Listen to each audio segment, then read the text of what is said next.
ভেতরে এসেই দেখি ব্লাউজ পরে বিছানায় বসে আছে। সেই ব্লাউজটাই পরেছে যেটা আমি তাদের বাড়ি থেকে এনেছিলাম। আমি বললাম, তুমি হাঁটু গেড়ে বসো।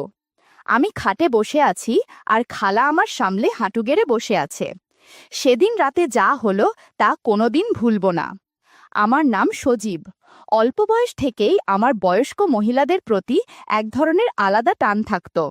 স্কুল জীবন থেকে ওইসব সিনেমা দেখায় আসক্ত ছিলাম। এক সময় সিনেমা দেখতে আর ভালো লাগতো না, ইচ্ছে করত বাস্তব জীবনে কিছু করতে।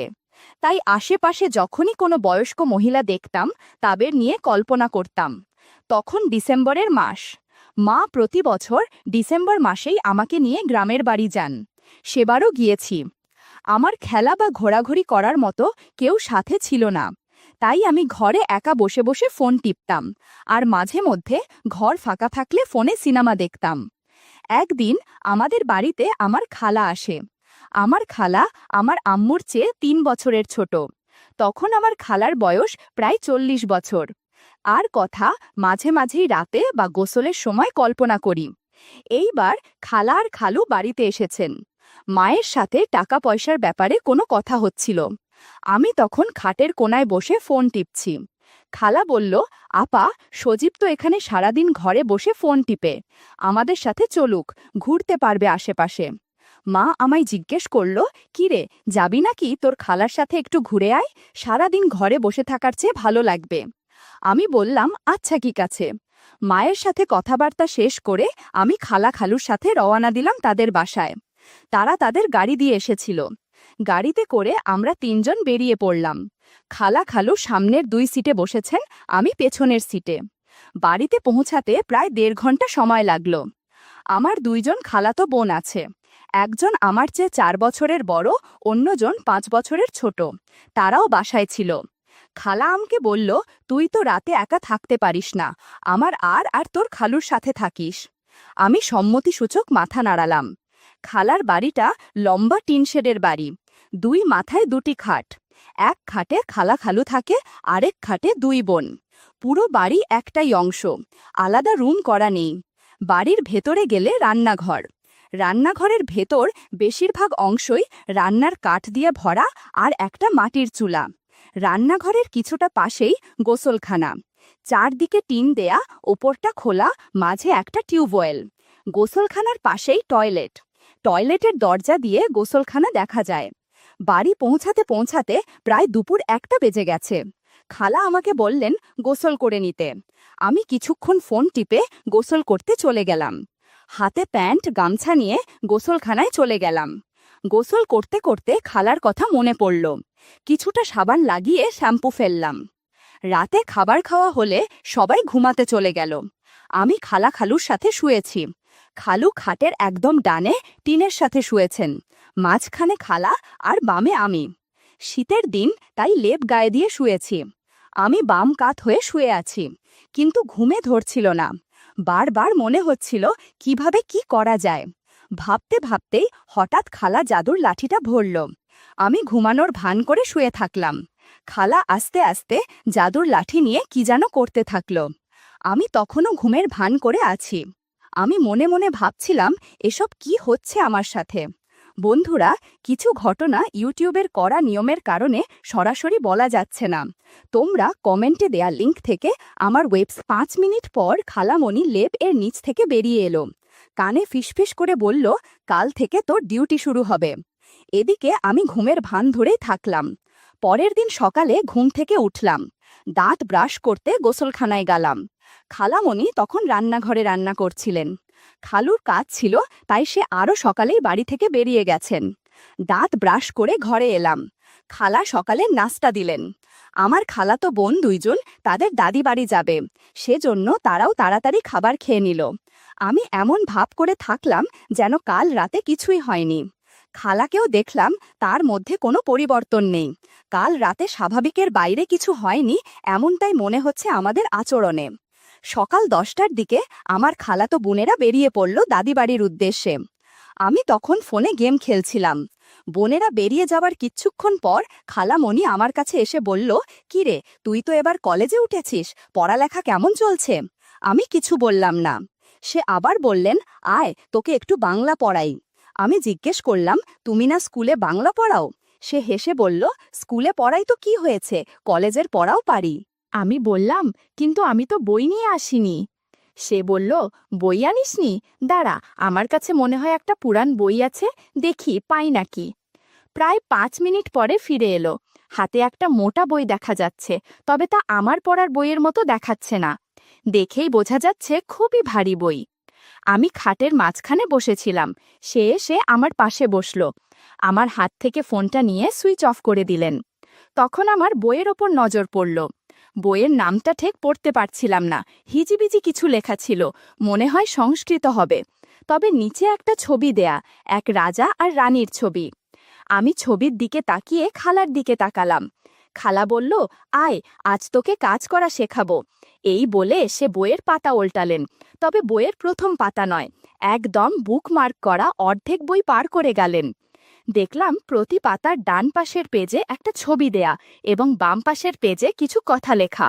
বইয়ে যেসব ছবি আর লেখা আছে তা সরাসরি বলা যাচ্ছে না। তোমরা কমেন্টে দেয়া লিঙ্ক থেকে আমার ওয়েবসাইট ভিজিট করো, সেখানে একদম খোলামেলা গল্প দেয়া আছে। বইতে যেমন যা ছিল ঠিক সেভাবেই আমাকে সবকিছু করতে বলল। কিন্তু খালা তো জানে না আমি কতটুক কি জানি, যে কারণে খালার কথা না শুনে আমার মতো শুরু করে দিলাম। সারা ঘরে শুধু হাততালির মতো শব্দ হচ্ছিল, ভাগ্যিস কেউ ছিল না। আমি বললাম, কাল রাতে যা করেছিলে আমি সব টের পেয়েছি, শুধু কোনো কথা বলিনি। এখন যেহেতু তুমি নিজেই সুযোগ করে দিয়েছ, সেহেতু আর পিছপা হওয়া যাবে না। খালু মনে হয় কিছুই পারে না, না হলে তুমি আমার সাহায্য চাইতে না, ঠিক না? খালা ভালোভাবে কথা বলতে পারছিল না, শুধু হুম হুম করে যাচ্ছিল। কিছুক্ষণ আশীর্বাদ করার পর যখন প্রসাদের সময় হয়ে গেল প্রায়, আমি বললাম, খালামণি, প্রসাদ তৈরি হয়ে গেছে। খালা ব্যস্ত হয়ে বলল, এই প্লিজ ভেতরে না বাবা, না হলে সমস্যায় পড়ে যাব, তুই প্রসাদ আমার মুখে তুলে দে। আমি বললাম, আচ্ছা ঠিক আছে। এরপর খালাকে আশীর্বাদের প্রসাদ দিলাম। অনেক তৃপ্তি করে প্রসাদ খেলো। এরপর জিজ্ঞেস করলাম, এর আগে তোমাকে কেউ আশীর্বাদ করেনি? খালা বলল, না রে, আমার এত সাহস নেই রে বাবা, লোক লজ্জা বলেও কিছু আছে নাকি? আমি বললাম, আজ থেকে তাহলে আমি শুধু আশীর্বাদ করব তোমাকে, অন্য কাউকে লাগবে না। খালা বলল, তুই ছাড়া আর কে আছে আমার বলো তো? আমি বললাম, খালু কি দোষ করেছে? খালা বলল, তোর খালু আগের মতো নেই, আমার দিকে ভালোভাবে খেয়াল করে না। আমি বললাম, আচ্ছা খালামণি, ঢাকায় ফিরে গেলে তুমি একা থাকতে পারবে, তখন কি করবে? খালা জবাব দিল, তোর সাথে আমি যখনই একা সময় পাবো তখনই আমি তোর সাথে দেখা করব। একটু পর আমি গোসল করে ঘরে আসলাম। খালা বলল, শোন, আমি তোর বোনদের ফোন করে বলে দিয়েছি ওরা আজ দাদি বাড়ি থাকবে, তুই ওদের খাটে থাকবি, তোর খালু ঘুমিয়ে পড়লে আমি তোর কাছে চলে আসব। এই বলে খালা গোসলে চলে গেল। আমি গোসলে থাকা কালে খালা বিছানার চাদরও পাল্টে ফেলেছে আর ব্লাউজ পেটিকোটও ওয়াশিং মেশিনে দিয়েছে।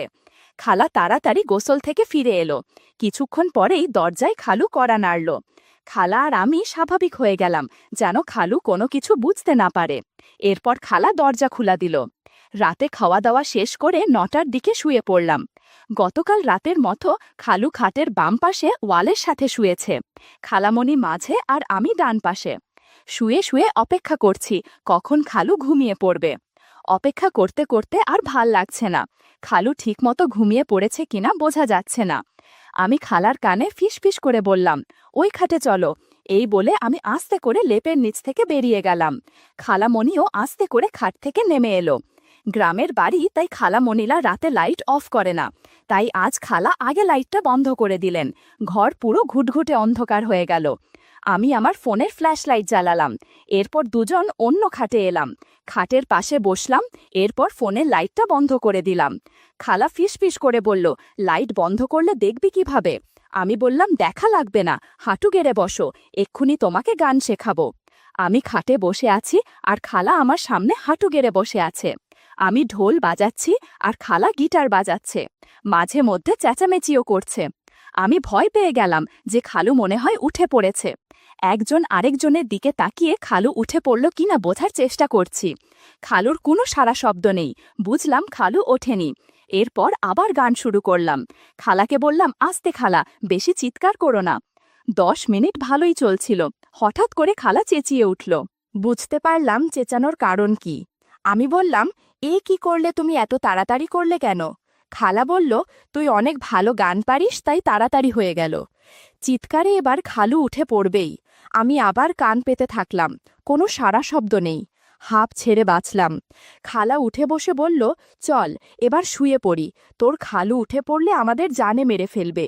কাল দুপুরে তোর খালু চলে গেলে আমরা আবার গান বাজনা করব। এরপর দুজনে সব কিছু ঠিকঠাক করে বিছানায় খালুর পাশে গিয়ে শুয়ে পড়লাম। সকালে উঠে মন খারাপ হয়ে গেল। মা ফোন দিয়া বলেছে আমকে আজকে ঢাকা ফেরত যেতে হবে। আমি খালামণিকে জিজ্ঞেস করলাম, খালা, আমরা ঢাকায় গেলে আবার কবে করব? খালা জবাব দিল, তোর সাথে আমার যখনই দাগ হবে তখনই করব, বুঝলি? আমি ব্যাগপত্র গুছিয়ে নিচ্ছিলাম, তখন খালা এসে বলল, এই নে, এই দুটো রাখ। দেখলাম খালার হাতে দুটো ব্লাউজ। আমি জিজ্ঞেস করলাম, এগুলো দিয়ে কি করব? খালা বলল, আমার স্মৃতি হিসেবে রেখে দে, যখন আমার কথা মনে পড়বে তখন কাছে রাখিস। আমি সেগুলো ব্যাগের কোনায় একটা পকেটে রাখলাম, যেন কেউ না দেখে। সেদিন রাতেই আমি ঢাকা ফেরত এলাম। জীবনে প্রথম এমন অভিজ্ঞতা হয়েছে, তাই আরও ইচ্ছা বেড়ে গেছে। তবে কার সাথে বন্ধুত্ব করা যায় সেই চিন্তা করতে লাগলাম। আমরা একটা 10 তলা বাসার 3য় তলায় থাকি। 5ম তলায় একজন মহিলা থাকে। মহিলা প্রায়ই আমাদের বাসায় আসতো আগে, এখনও মাঝে মাঝে আসে। মহিলাটা দেখতে খুবই সুন্দরী আর আকর্ষণীয়। খালার মতো খুব বেশি স্বাস্থ্যবান নয়, তবে একদম চিকন তাও নয়, মাঝামাঝি ধরনের। গাছের জাম্বুরা বেশ সুগঠিত আর সুস্বাদু। কলোনির সবাই তাকে খুব পছন্দ করে। যখন হাঁটাচলা করে তখন যে কারোর মন কেড়ে নেয়। ঢাকায় ফেরত এসেছি 2 দিন হয়েছে। মহিলার সাথে এখনও দেখা হয়নি, তবে তার প্রতি একটা টান আছে। কলোনির অন্যান্য ছেলেদের থেকে জানতে পারি আন্টির নাম রোকসানা, বয়স 40 বছর। তার হাজবেন্ড দেশের বাইরে চাকরি করে। তার একটি ছেলে ও একটি মেয়ে আছে। আমাদের বাসায় নতুন ওয়াইফাই লাইন নিয়েছি, কিন্তু ওনার বাসায় ওয়াইফাই নেই। তাই একদিন উনি আমাকে ডেকে বলে, আমি কি তাকে ওয়াইফাই পাসওয়ার্ড দিতে পারবো কিনা। আমি তো এই দিনটার জন্যই অপেক্ষায় ছিলাম। আমি আর দেরি করলাম না, সেদিনই ওনার বাসায় যাই। বাসায় তখন মেয়ে ছিল। মোবাইলটা আমার হাতে দেয়। আন্টি আমাকে চা খাওয়ার জন্য বললে আমি না করি, শুধু বলি 1 গ্লাস পানি হলে চলবে। আমার হাতে পানি এনে দেয়। তখন একটা জিনিস খেয়াল করলাম, আন্টি একটু আগে গোসল করে বেরিয়েছে। অসম্ভব সুন্দর লাগছিল আন্টিকে। আমরা কিছুক্ষণ বসে গল্প করছিলাম। হঠাৎ জিজ্ঞাসা করলাম, আপনাদের ওয়াশরুমটা কোন দিকে? আন্টি আমাকে বাথরুমটা দেখিয়ে দেয়। আন্টিদের ঘরে বাথরুম একটাই। বাথরুমে গিয়ে বের হয়ে যাওয়ার সময় লক্ষ্য করলাম হ্যাঙ্গারে কিছু কাপড় ঝোলানো আছে। বুঝতে বাকি রইল না এগুলো কার। আমি কাপড়গুলো হাতে নিলাম, দেখলাম এগুলো একটু আগের রাখা কাপড়। এগুলোর ভেতর থেকে একটা ব্লাউজ নিলাম, বাথরুম থেকে বেরিয়ে গেলাম। তাদের ওয়াইফাই পাসওয়ার্ড দিয়ে বাসায় গিয়ে আর দেরি করলাম না, সোজা আমার বাথরুমে ঢুকে পড়লাম। তার আন্টিকে কল্পনা করতে শুরু করলাম। এরই মাঝে খালার কথাও খুব মনে পড়ছিল। কিছুক্ষণ পর শ্যাম্পু ফেলে বেরিয়ে এলাম। দিন দিন আন্টির প্রতি ভালোবাসা আমার আরও বেড়ে গেল। আমার মাথার ভেতরে সারা দিন শুধু তার চিন্তা ঘোরাফেরা করে। একদিন সিদ্ধান্ত নিলাম আন্টিকে মনের কথা বলে দিব। যেমন ভাবা তেমন কাজ। আন্টিকে একদিন বলি, আন্টি, আপনার সাথে আমার কিছু কথা আছে। আন্টি বলল, হ্যাঁ বলো। আমি বললাম যে পার্সোনাল কথা, যদি কিছু মনে না করেন আমি আপনার মোবাইল নাম্বার চাই। উনি কিছু না ভেবেই মোবাইল নাম্বারটা দিয়ে দিল। আমি বাসায় এসে রাতে আন্টিকে ফোন করি। ফোনে আমি কিচ্ছু বলিনি, শুধু বললাম কালকে আপনার সাথে একটু দেখা করতে চাই। আন্টি 6-9 চিন্তা না করে রাজি হয়ে গেল। পরের দিন বিকেলে আন্টিদের ফ্ল্যাটের সামনে যাই। আন্টি ভেতরে যেতে বললে তার মেয়ে কোথায় সেটা জিজ্ঞেস করি। আন্টি বলল মেয়ে বান্ধবীর বাসায় গেছে। আমি ভেতরে না গিয়ে দরজার সামনে দাঁড়িয়ে সরাসরি বলে দেই, আমি আপনাকে ভালোবাসি। আন্টি হেসে বলল, তুমি মনে হয় পাগল হয়ে গেছো। আমি বললাম, হ্যাঁ, আমি পাগল হয়ে গেছি শুধু তোমার জন্য। আন্টি বলল, আমি জীবনে ভাবিনি তোমার কাছ থেকে এ ধরনের কথা শুনব। আমি সম্পর্কে তোমার আন্টি হই, তাছাড়া কেউ যদি জানে কলোনিতে আর মান সম্মান থাকবে না। উনি কোনো অবস্থাতেই রাজি হলে না, শুধু এটুকু বলল, আমার 2টো সন্তান আছে, হ্যাঁ, তুমি আমার ভালো বন্ধু হতে পারো। আমি আর কোনো কথা না বাড়িয়ে বাড়িতে চলে আসলাম। পরে চিন্তা করলাম, আগে বন্ধুত্ব করি, আস্তে আস্তে সব কিছু করা যাবে। সময়ের সাথে সাথে একজন আরেকজনের সাথে সব কিছু শেয়ার করতাম। আমি প্রায় সময় কিছু না কিছু গিফট করতাম। একদিন আন্টি দেখে জিজ্ঞেস করলাম, বাসায় কেউ আছে কিনা। সে বলল, কেউ নেই। আমি বললাম, আমি কি বাসায় আসতে পারি? সে হেসে বলল, হ্যাঁ আসো। ভেতরে গিয়ে কিছুক্ষণ গল্প করলাম। সুযোগ বুঝে বললাম, তুমি তো গত 5 বছর যাবৎ একা আছো। স্বামী ছাড়া এতটা সময় একা কাটা সত্যি খুব কষ্টের। তাছাড়া সব মহিলাদের কিছু আকাঙ্ক্ষা থাকে, কিন্তু লোকলজ্জার জন্য কিছু করতে পারে না। আন্টি আমার দিকে অপলক দৃষ্টিতে চেয়ে আছে। আন্টি ইমোশনাল হয়ে বলল, একমাত্র তুমিই আমার কষ্টটা বুঝতে পেরেছ। রাতের পর রাত একা কাটানো আর ভালো লাগে না। আমি আন্টিকে সান্ত্বনা দিলাম। ধীরে ধীরে আশীর্বাদ করতে শুরু করলাম। লক্ষ্য করলাম আন্টির মুখে এক তৃপ্তির হাসি। আমি আরও কিছুক্ষণ আন্টিকে আশীর্বাদ করলাম। তখন খালার কথা মনে পড়ছে। গত মাসে ঠিক এভাবেই খালাকে আশীর্বাদ করেছিলাম। মিনিট 15 আশীর্বাদ করার পর বললাম, প্রসাদ খাবে না? আন্টি বলল, হ্যাঁ হ্যাঁ দাও। সেই কত বছর হয়ে গেল প্রসাদ খাই না, তুমি আমাকে খাইয়ে দাও। আন্টিকে প্রসাদ দিয়ে আমি একটু বিশ্রাম নিলাম। এদিকে আন্টিকে অনেক ক্লান্ত লাগছিল। কোনো মতে পেটিকোট গুটিয়ে বাথরুমে চলে গেল। একটু পর ফ্রেশ হয়ে বের হলো। আমি আজকের মতো চললাম বলে বেরিয়ে গেলাম। বিকেলে একা একা ভালো লাগছিল না। খালা আমাকে যে ব্লাউজ দুটো দিয়েছিল, সে দুটো আলমারি থেকে বের করলাম, সাথে আন্টির বাড়ি থেকে যেটা এনেছিলাম সেটার বের করলাম। এগুলো দেখে খালা আর আন্টিকে কল্পনা করছিলাম। এমন সময় দরজায় বেল বাজল।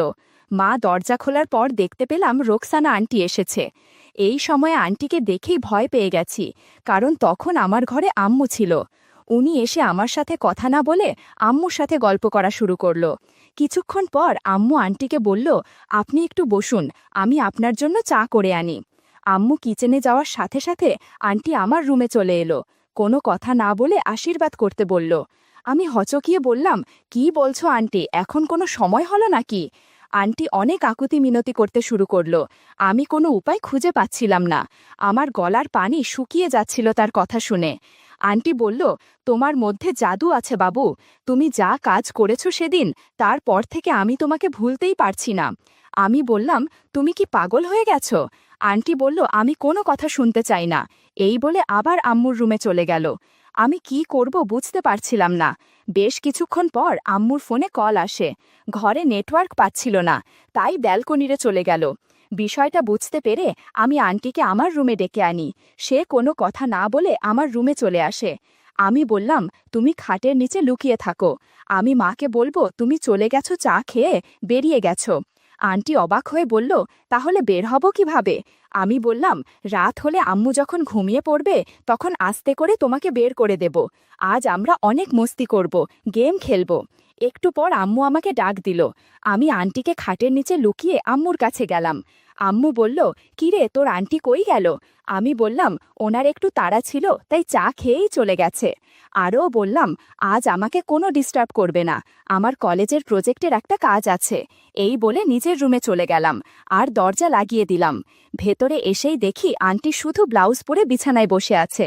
সেই ব্লাউজটাই পরেছে যেটা আমি আন্টিদের বাড়ি থেকে এনেছিলাম। আন্টি বলল, কি ব্যাপার, আমার এটা তোমার এখানে কেন? এজন্যই আমি এটা খুঁজে পাচ্ছিলাম না। আমি লজ্জা পেয়ে বললাম, আসলে তোমাকে খুব মিস করতাম, তাই তোমাকে না জানিয়েই এটা নিয়ে এসেছি। আন্টি বলল, ইস কি দুষ্টু হয়েছ রে বাবা, গেম খেলবে কখন? এখন বলেই ফুটবল নিয়ে খেলতে শুরু করলাম। আন্টি স্ট্যাম্প ধরে শুধু ওপর নিচ করছিল। অনেক আনন্দ হচ্ছিল গেম খেলে। বন্ধুরা, দাঁড়াও আন্টি ভ্যাসলিনের কৌটোটা নিয়ে আসি, আজ 2 দিকেই গোল দিব। আন্টি আমার কথা শুনে রেডি হয়ে গেল। রাত 11টা অবধি আমরা গেম খেলেছি। সারা ঘর এলোমেলো হয়ে গেছে। ওদিকে আম্মুও ঘুমিয়ে পড়েছে। তাই আন্টিকে বললাম, এখনই সময়, তুমি তোমার ফ্ল্যাটে চলে যাও। আন্টু যাওয়ার আগে বলল, আবার কবে গেম খেলবো? বললাম, তোমাকে ফোন করে জানাবো। এর মাঝে আমি আবারও খালাবাড়িতে গিয়েছিলাম। সেখানেও কয়েক রাউন্ড গেম খেলেছি। 2 জায়গায় বেশ দিন কাটছিল আমার।